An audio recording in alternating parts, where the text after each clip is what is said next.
नमस्कार विद्यार्थियों, भारतीय राजनीतिक विचारकों का हम अध्ययन कर रहे थे। भारतीय राजनीतिक विचारकों के अंतर्गत आज हम जवाहरलाल नेहरू के बारे में अध्ययन करेंगे।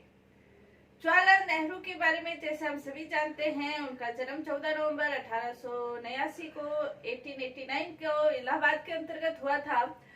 हालांकि सुख सुविधाओं से संपूर्ण उनका बचपन बीता था, लेकिन उस समय भारत ब्रिटिश सरकार का गुलाम था और जवाहरलाल नेहरू ने भी अपने पिता मोतीलाल नेहरू के साथ मिलकर स्वतंत्रता आंदोलन में भाग लिया। महात्मा गांधी से वो बहुत ज्यादा प्रभावित थे। असहयोग आंदोलन, सविनय अवज्ञा आंदोलन, भारत छोड़ो आंदोलन, सब आंदोलनों में उन्होंने सक्रिय रूप से भाग लिया था।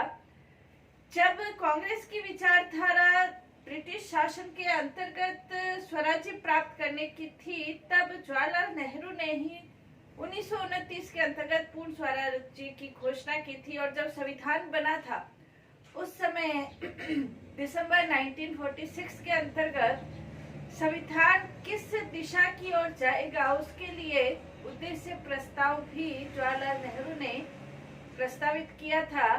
कहने का तात्पर्य ये है कि संविधान निर्माण का जो प्रारूप है या संविधान को किस दिशा की ओर अग्रसर होना है, वो उद्देश्य प्रस्ताव बताता है और वो जवाहरलाल नेहरू ने प्रस्तावित किया था और संविधान सभा के द्वारा वो पारित हुआ था।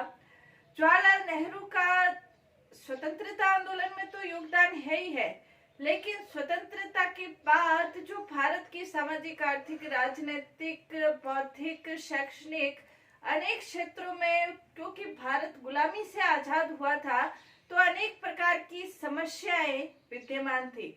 उन समस्याओं का समाधान की दिशा में प्रयत्न करते हुए भारत को एक स्थायी स्वरूप प्रदान किया। राजनीतिक दृष्टि से भी, आर्थिक दृष्टि से भी ये नेहरू का बड़ा योगदान है।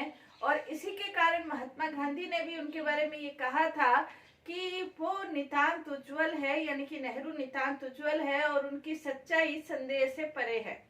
जवाहरलाल नेहरू भी अपने देश, अपनी जनता को बहुत ज्यादा प्यार करते थे और इसलिए उन्होंने एक बार कहा था कि यदि कोई व्यक्ति मेरे बारे में सोचना पसंद करता है तो वो एक ऐसा व्यक्ति है जो कि पूरे अपने मन मस्तिष्क से भारतीय जनता को प्यार करता है और बदले में भारतीय जनता भी उसे अपूर्व प्यार और सहयोग प्रदान किया है।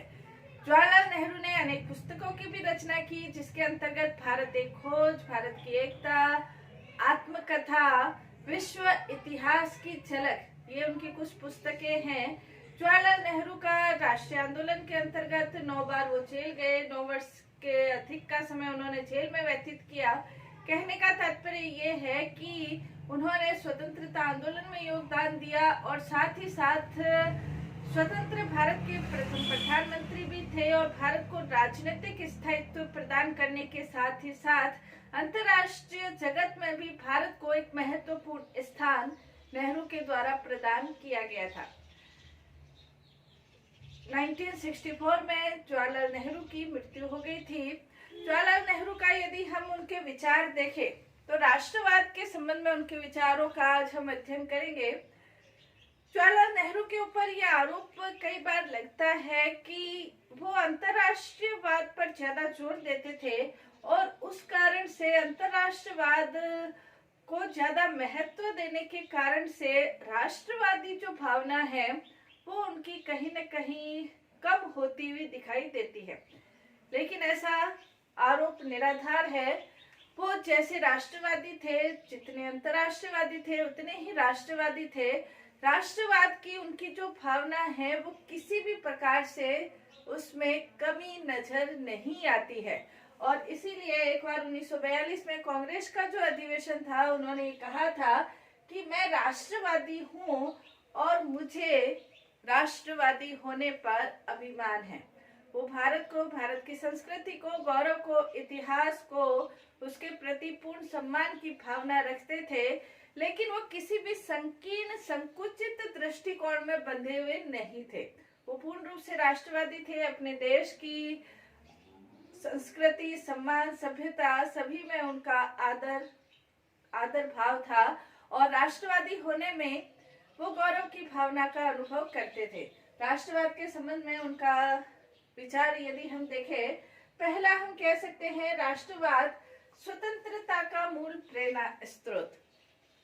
जवाहरलाल नेहरू ने ये कहा है कि राष्ट्रवाद स्वतंत्रता का मूल प्रेरणा स्रोत है, क्योंकि जब तक राष्ट्र के प्रति गौरव की भावना स्थापित नहीं होती है, स्वतंत्रता की भावना भी फलीभूत नहीं हो पाती है। जवाहरलाल नेहरू ने यह भी कहा था कि किसी भी पराधीन देश के लिए, क्योंकि उस समय भारत पराधीन था, किसी भी पराधीन देश के लिए राष्ट्रीय स्वतंत्रता प्रथम एवं प्रधान आकांक्षा होनी चाहिए और भारत के लिए भी राष्ट्रीय स्वतंत्रता प्रधान और प्रथम आकांक्षा है। और इसीलिए जवाहरलाल नेहरू के द्वारा ही पूर्ण स्वाधीनता, पूर्ण स्वराज्य का लक्ष्य भारत के लिए घोषित किया गया था। उन्होंने ये कहा था कि हम किसी भी प्रकार से ब्रिटिश शासन के अंतर्गत किसी भी प्रकार का स्वराज्य या अधिराज्य लेने की स्थिति में नहीं है और हमें पूर्ण स्वराज्य ही प्राप्त होना चाहिए। जब माउंटबेटन योजना थी तब जवाहरलाल नेहरू और के द्वारा ही ये कहा गया कि भारत के भविष्य का निर्माण भारतीयों के द्वारा ही होना चाहिए, यानी कि भारत के संविधान का निर्माण भारतीयों के द्वारा ही होना चाहिए। वो ये चाहते थे कि संविधान सभा के अंतर्गत भारतीयों के द्वारा ही भारत के संविधान का निर्माण हो।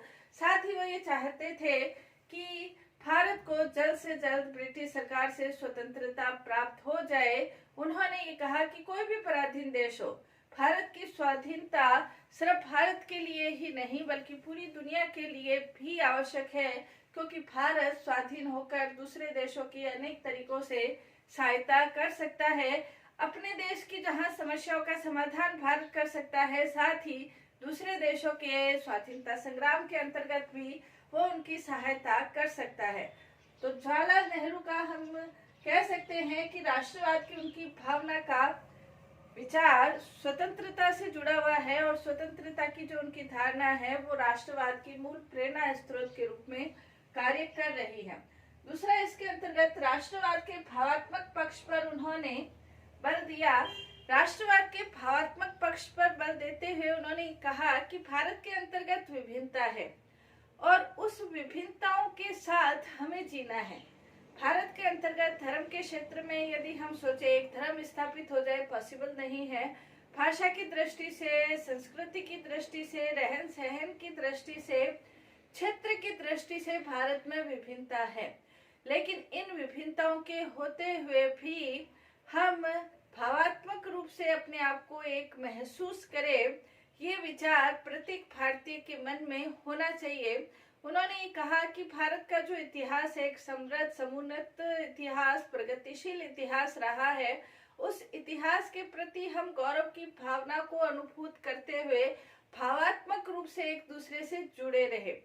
सभी भारतीय, यहाँ पर रहने वाले सभी भारतीयों का भारत देश है, कोई भी किसी को पराया नहीं समझे, भावात्मक रूप से एकता स्थापित हो। कहने का तात्पर्य ये है कि जवाहरलाल नेहरू का जो राष्ट्रवादी भावना है वो विभिन्नता में एकता पर आधारित भावना है और वो ये कहते हैं कि ये किस तरह का विचार है, राष्ट्रवाद का विचार इस तरह का विचार है कि हम अपनी विभिन्नताओं के होते हुए भी भारतीयता के क्षेत्र में एक भावात्मक रूप से जुड़े हुए हैं।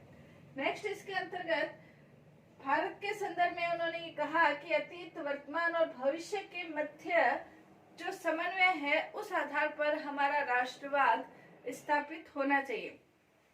नेहरू ने ये कहा कि अतीत की समृद्ध परंपरा भारत के अंतर्गत रही है। सहयोग, वसुधैव कुटुंब, शांति, प्रेम, सद्भावना, आध्यात्मिकता, अतीत के क्षेत्र के अंतर्गत ये भावनाएं, ये नैतिक मूल्य भारत के अंतर्गत शाश्वत मूल्य भारत के अंतर्गत विद्यमान रहे हैं। अतीत की समृद्ध परंपराओं से हमें जो अच्छी चीजें हैं वो हमें ग्रहण करनी है, लेकिन अतीत के क्षेत्र में हमारा जो दृष्टिकोण है वो संकुचित दृष्टिकोण नहीं होना चाहिए। अतीत के क्षेत्र के अंतर्गत जहां कुछ बुराइयां भारत के क्षेत्र के अंतर्गत विद्यमान रही है। अनेक प्रकार की कुरीतियां, कर्मकांड, आडंबर जहां भारत के संदर्भ में विद्यमान हुए हैं, तो वर्तमान जो भारत का राष्ट्रवाद है उसको लिए आवश्यक है कि अतीत की अच्छी चीजों को तो हमें ग्रहण करना है, लेकिन बुराइयों को दूर करने के लिए हमें विस्तृत दृष्टिकोण अपनाना होगा। और जब हम इन बुराइयों पर विजय प्राप्त करके जब हम आगे बढ़ेंगे, ये नहीं है कि परंपराओं के नाम पर हम उन कर्म कांडों को, आडंबरों को आज भी ओढ़े रखकर अपने भारत का जो सुनहरा भविष्य है वो सुनहरा भविष्य हम अंधेरे में कर दे। इसलिए जवाहरलाल नेहरू ने कहा, अतीत, वर्तमान और भविष्य तीनों का समन्वय हो, उस आधार पर हमारा राष्ट्रवाद की जो भावना है वो फलीभूत होनी चाहिए। कहने का तात्पर्य ये है कि वर्तमान के अंतर्गत जहां हमें वैज्ञानिकता की दिशा में, शैक्षणिकता की दिशा में एक दूसरे से जो वैज्ञानिक प्रगति है, औद्योगिक विकास है, धर्मनिरपेक्षता है, इन मूल्यों की और जन कल्याण की भावना है, इन मूल्यों की ओर हमें आगे कदम बढ़ाना होगा, ताकि जो भविष्य का जो भारत है वो भारत एक श्रेष्ठ, समृद्ध, प्रगतिशील और विकासशील भारत की दिशा में भारत आगे बढ़ सकता है। तो राष्ट्रवाद सिर्फ ये नहीं है, क्योंकि उनका ये कहने का जो तात्पर्य था वो ये था कि हम सिर्फ अपनी प्राचीन परंपराओं का गुणगान करें और वर्तमान समय हम प्रगति की ओर कदम नहीं बढ़ाए तो भारत का भविष्य श्रेष्ठ नहीं हो सकता है। इसलिए उन्होंने कहा कि अतीत की परंपराओं से हमें सीखना है, जो अच्छी चीजें हैं वो हमें ग्रहण भी करनी है, लेकिन वर्तमान के अलावा जवाहरलाल नेहरू ने कहा, जैसे मध्य समन्वय की दृष्टि से उन्होंने कहा कि हमें पुनः गतिशील दृष्टिकोण, पुनः मतलब पहले भी भारत का दृष्टिकोण गतिशील था, पुनः गतिशील दृष्टिकोण और जिज्ञासा की उस भावना को, जिज्ञासा जो प्राचीन समय में भारतीय में विद्यमान थी, जिज्ञासा की उस भावना को उत्पन्न करना है जिसने भारतीय जाति को अन्यों से श्रेष्ठ बनाया था। अतीत के अंतर्गत जिस गुणों ने भारतीयों को अन्यों से श्रेष्ठ बनाया था, भारत जैसे आध्यात्मिक दृष्टि से श्रेष्ठ था, विश्व गुरु का दर्जा प्राप्त था, भौतिक सुख समृद्धि जो भारत के अंतर्गत विद्यमान थी, वो वापस से उसी भावना को हमें उत्पन्न करना होगा। नेक्स्ट इसके अंतर्गत जवाहरलाल नेहरू की जो राष्ट्रवाद के अंतर्गत भावना है वो जनशक्ति में आस्था के अंतर्गत भावना है। जैसे भारत माता की जय बोला जाता था, जवाहरलाल नेहरू ने ये कहा था कि हम सभी भारत के प्रति भक्ति भावना, राष्ट्रवादी भावना रखते हुए भारत माता की जय बोलते हैं। नेहरू जी ने ये कहा कि भारत माता कौन है, कौन है भारत माता? तो उन्होंने इसका उत्तर देते हुए कहा कि भारत के अंतर्गत निवास करने वाले सभी लोग भारत माता है। उन्होंने ये कहा कि भारत माता दरअसल यह करोड़ों लोग है और भारत माता की जय से तात्पर्य इन लोगों की जय है, इन लोगों की, भारतीयों की, सभी लोगों की जय है। मैं आप लोगों से ये कहता हूँ, जवाहरलाल नेहरू ने कहा कि तुम ही भारत माता हो। यानी कि जब हम राष्ट्र के प्रति सोचते हैं, राष्ट्र के प्रति भक्ति भावना रखते हैं, सम्मान की भावना रखते हैं, कल्याण की भावना रखते हैं, तो उसका तात्पर्य ये है कि भारत के अंतर्गत निवास करने वाले सभी लोगों के लिए कल्याण की भावना हमारे दिल में होनी चाहिए। नेक्स्ट इसके अंतर्गत उन्होंने कहा कि राष्ट्रवाद की भावना से तात्पर्य भारत के कल्याण के लिए प्रतिबद्ध है। जवाहरलाल नेहरू ने कहा कि हम सिर्फ राष्ट्रवाद की भावना के बारे में विचार करें, भाषण करें, परंपराओं का, अतीत का गुणगान करें, लेकिन कल्याणकारी योजनाओं के बारे में नहीं सोचे। जनता का कल्याण किन योजनाओं से हो सकता है उसके बारे में बात नहीं करे तो ये सच्चा राष्ट्रवाद नहीं है। उन्होंने कहा कि राष्ट्रवाद यानी कि जो भारत के लिए प्रतिबद्ध है। उन्होंने कहा इस अभिमान में हार की आशंका नहीं है, सफलता सुनिश्चित है। इस अभिमान में कि भविष्य के अंतर्गत जो भारत है वो एक कल्याणकारी, जन कल्याणकारी भारत अपनी दिशा में आगे बढ़ेगा। और इसके अंतर्गत किसी भी प्रकार का यदि हम कल्याणकारी योजना बनाते हैं तो इसमें कोई भी हार निश्चित नहीं है, बल्कि इसमें सफलता सुनिश्चित है। नेक्स्ट, इसके अंतर्गत उनका जो राष्ट्रवाद है वो उदार राष्ट्रवादी है। उदार राष्ट्रवाद का तात्पर्य ये है कि जो भारत है वो अपने राष्ट्र के प्रति तो अभिमान की भावना, गौरव की भावना को प्रकट करता ही है, लेकिन दूसरे राष्ट्रों के साथ उग्रता या घृणा या वैमनस्य की भावना के आधार पर कार्य नहीं करता है। उनका जो राष्ट्रवाद है, नेहरू जी का जो राष्ट्रवाद है वो उदार राष्ट्रवादी है। उन्होंने कहा भी था कि भारत की स्वतंत्रता से तात्पर्य सभी देश जो पराधीन देश है वो सभी देश स्वतंत्रता की ओर अग्रसर हो, इसका प्रयास भारत के द्वारा किया जाएगा। भारत कभी भी उपनिवेशवाद, साम्राज्यवाद का समर्थक नहीं है और भारत का न कभी इतिहास रहा है और न कभी भविष्य में भारत की ऐसी आकांक्षा है कि वो दूसरे देशों के साथ उपनिवेशवादी या साम्राज्यवादी प्रवृत्ति के आधार पर कार्य करे। वो किसी भी राष्ट्र का न तो आंतरिक रूप से और न ही बाह्य रूप से वो किसी भी राष्ट्र के ऊपर हस्तक्षेप भारत नहीं करना चाहता। यानी कहने का तात्पर्य ये है कि नेहरू जी का जो राष्ट्रवाद है वो उदार राष्ट्रवादी है, उग्र राष्ट्रवाद नहीं है, जहां दूसरे राष्ट्रों को या तो आधिपत्य जमाने की चेष्टा होती है या हस्तक्षेप करने की योजना होती है या दूसरे राष्ट्रों को घृणा की दृष्टि से देखा जाता है। नेहरू जी की दृष्टि बहुत विशाल दृष्टि थी और उस विशाल दृष्टि के अंतर्गत ही नेहरू जी ये चाहते थे कि भारत के विकास के साथ ही साथ दुनिया के अन्य जो राष्ट्र है उनका भी विकास संभव हो। और इसीलिए नेहरू जी ने एशिया अफ्रीका के देशों का एक सम्मेलन भी आयोजित किया था ताकि ये देश भी अपने उन्नति की ओर आगे बढ़ सके। इसके अलावा नेहरू जी राष्ट्रवादी थे, लेकिन राष्ट्रवादी होने के साथ ही साथ सांप्रदायिकता के प्रबल विरोधी थे। वो ये नहीं चाहते थे कि भारत के अंतर्गत इस तरह की किसी भी प्रकार की भावना पल्लवित हो जो कि भारत को टुकड़ों में बांट दे।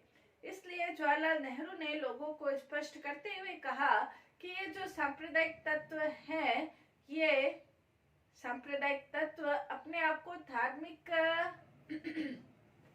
संगठन कहते हैं, लेकिन धार्मिकता से इनका दूर दूर तक कोई वास्ता नहीं है।